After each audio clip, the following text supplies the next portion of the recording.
30 seconds to on air, please. Golden roasted, richer, smoother,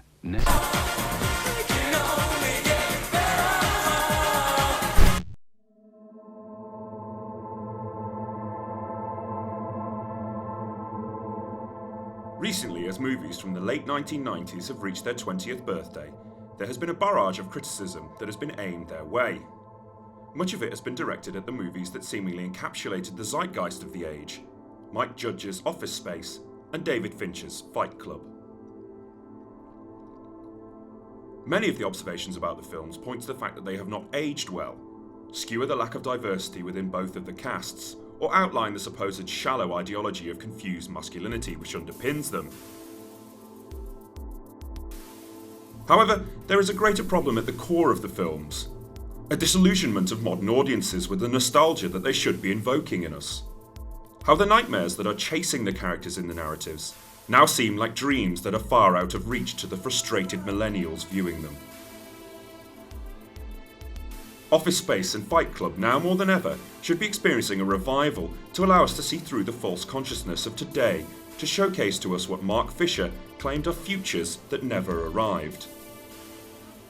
They appear to be an updated notion of the concept of hauntology, coined by philosopher Jacques Derrida in his 1993 book Spectres of Marx. They are narratives which contain some of the most prevailing ghosts that haunt our cultural works, with visions of worlds that could have been. Oh yes, yes. The night is waning fast. Lead on, spirit.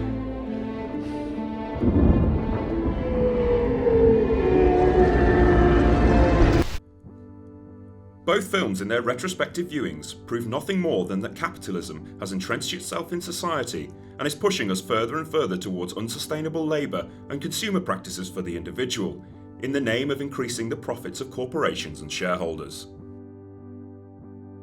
The workplace now more than ever is a toxic mix of longer commutes, longer hours, and a hustle culture.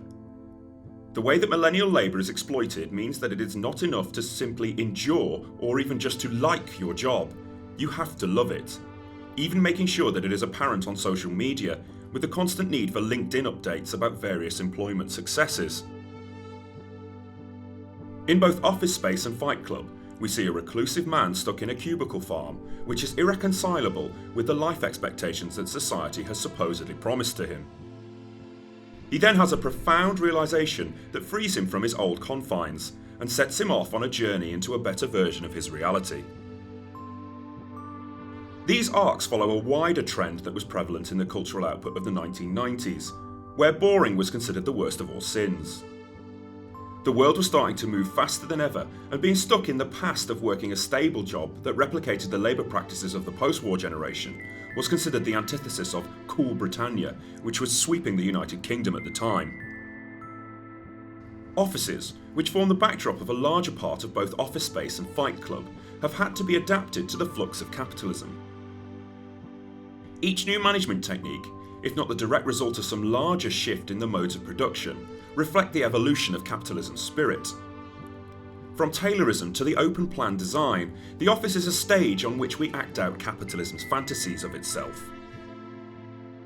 Now in the 21st century, with an upheaval in the job market, increasingly unstable employment, badly paid internship opportunities, and the rise in zero-hours contracts, the security and safety of a regular 9-to-5 is a dream for many that is well out of reach. It appears now more than ever, you should be thankful for the benevolence of your workplace and the part that it allows you to play in the production that it has put on.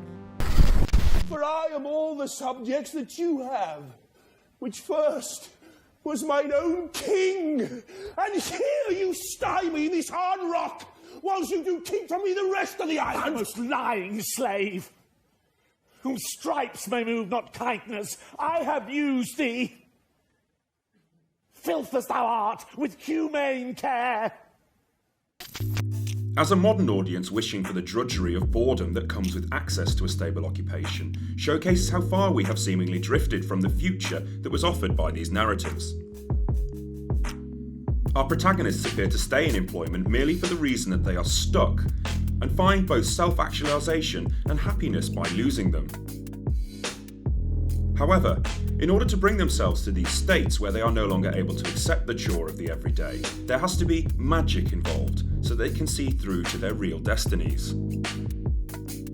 In the case of Office Space, this is the intervention of a hypnotist, whilst in Fight Club, it is the projection of Tyler Durden, which the narrator conjures up.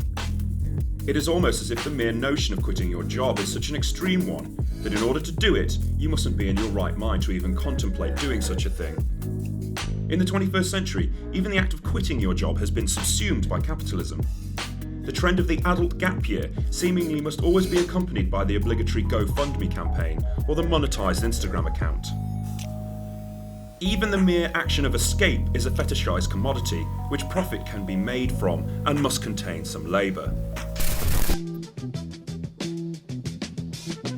You will not be able to stay home, brother. You will not be able to plug in, turn on, and cop out. You will not be able to lose yourself on Skag and skip out for beer during commercials because the revolution will not be televised. Both the protagonists within Office Space and Fight Club promise radical ends to their mundane means, with the pair in their own way seeking to bring down the system within which they feel so meaningless. Peter infects his company's software with a virus which will allow him to steal money from his workplace, which has abused staff with unpaid overtime and poor working conditions. The narrator's arc is more overt within Fight Club, with his alter ego attempting to launch a full-scale revolution at the end of the film. However, they are ultimately brought back from the brink of the profound change that they wish to enact upon the world, as the magic which instigated their call to adventure wears thin. Peter grapples with the mistake that he has made in the coding of the virus, which gives him more than the meagre pennies that he hoped for, and the narrator literally destroys the part of his brain where Tyler Durden resides, in the hope that he might be able to undo the damage that the projection of his subconscious has constructed. The message is clear. You can fantasize about escaping the system, or even demolishing it, but don't you dare go through with it. You must repress those urges, if not outright destroy them once and for all. Both films criticise the perceived stability of the time in which they were made, suggesting that it is simply a veneer that hides the true self. The false consciousness of another era. One that we wish we were able to slip behind again. We no longer want to escape as our protagonists do, but more than anything want to be allowed to hide amongst the system, in rows upon rows of cubicles. This is the ghost of the future which haunts films like Office Space and Fight Club. Ones that terrify us more than we are willing to admit, because we all secretly have an IKEA nesting instinct in us, and that requires for us to become a drone in the capitalist hive.